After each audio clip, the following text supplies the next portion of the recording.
Monsieur le président de Rugy. Merci, Monsieur le Président.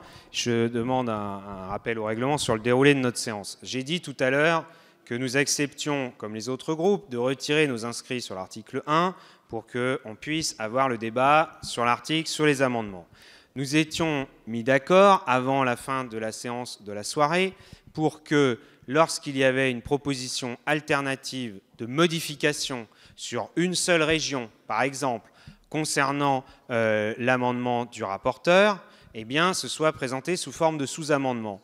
Et moi, je vous le dis, nous découvrons quand même avec stupeur que sur la feuille jaune qui est distribuée, il n'y a aucun sous-amendement. Puis, on nous distribue un premier sous-amendement de nos collègues du Nord, c'est bien leur droit.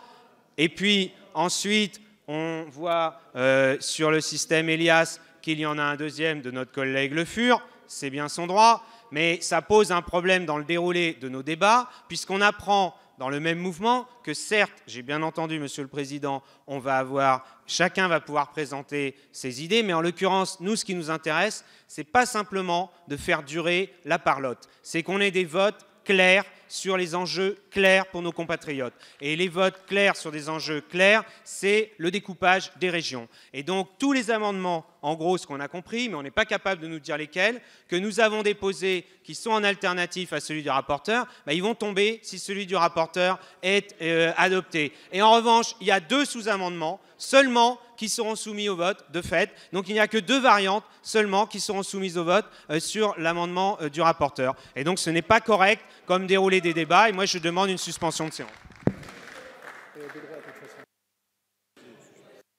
Suspension de séance de droit de 10 minutes.